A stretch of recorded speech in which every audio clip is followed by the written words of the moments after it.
Hey guys, welcome to the Daily Bits. I'm glad you're here. Glad you're stopping by. Let's talk about frauditors for a moment, and let's talk about fake prescribed titles. Now, you see this all the time. You see these First Amendment auditors or frauditors. That's what I call the frauditors. There's auditors and there's frauditors, okay? And we know who is who.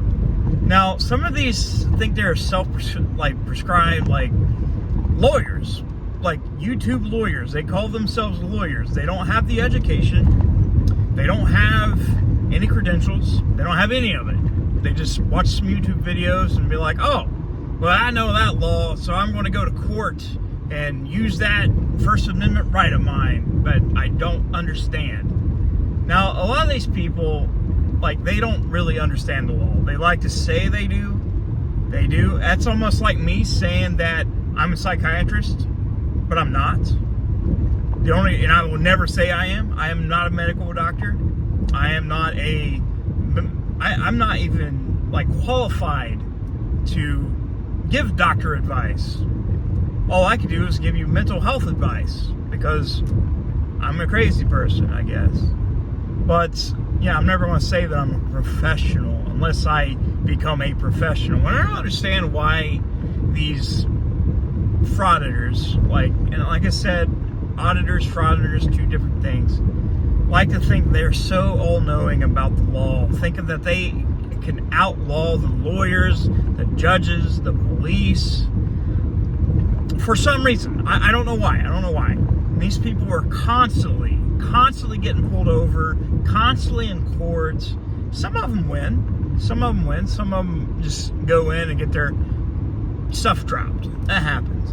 Doesn't mean they're smart. Just means that is what it is. I haven't seen very many that's won. I've seen people get their charges dropped, which that is common.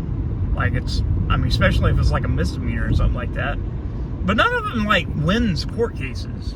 None of them wins anything. You just see them get arrested more. And it's kind of weird. I don't know how.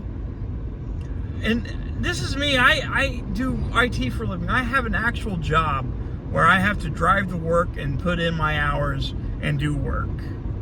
I don't understand why somebody would constantly get themselves arrested, building up a record, and when the day the YouTube click stops coming in, and that's happening, not all YouTubers are going to be around here forever. I'm just going to tell you that.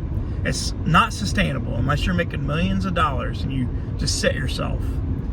And most of these people are buying bots and buying subscribers, buying views, because you could take a look at the percentage of their videos compared to what their subscriber count is, and you'd be like, yeah, that's fucking view botting. That's fake subscribers. And I'm not pointing out anyone in specific, but there's a bunch of them. But why would you constantly get yourself arrested and put in jail for a YouTube channel that's going to be dead in a couple years? And when you need to go find an actual job, employers are going to look at that and be like, well, this fucking guy's a piece of shit. He's been in jail several times. And I know there is discrimination laws against that, but it doesn't mean an employer's not going to look at that and be like, nah, I'm good. I don't want that. Especially if you take a look at their behavior on camera. Now, I'm not no saint on camera on YouTube. I got a filthy mouth. I say bad things sometimes. And sometimes I shouldn't say bad things, but I do.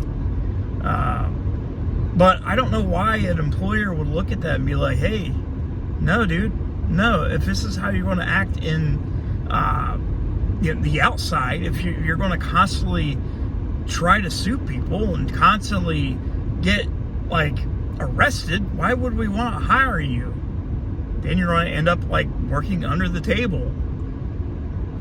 That's just the reality of these things. It might look cool now.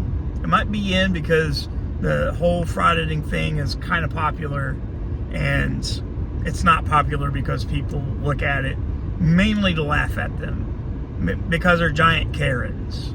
Basically Karens. And some of these people just don't make sense to me.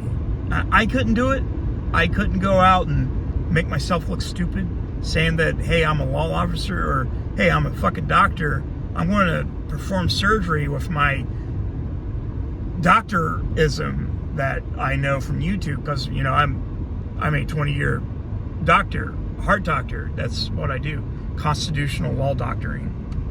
And I am throwing shade there, but I don't know, man. I don't know why people like take advice from these guys, because I mean, it's bad. It's like taking a Twinkie from the sewer.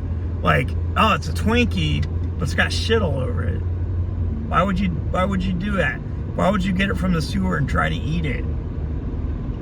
Maybe I'm just not hip. Maybe I'm not in the club that understands this stuff.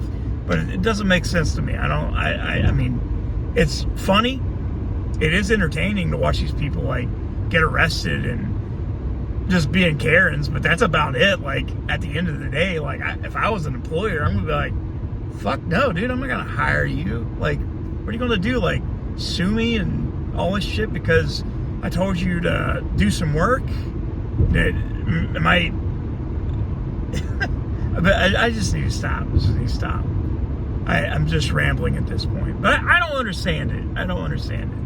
Like, I don't understand the fixation on that and why you would take advice from somebody that doesn't have the proper education or credentials.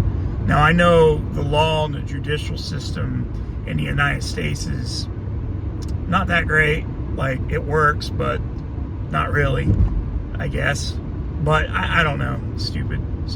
I better shut up before I say something even dumber. I don't know. I love you guys. Hit that subscribe button.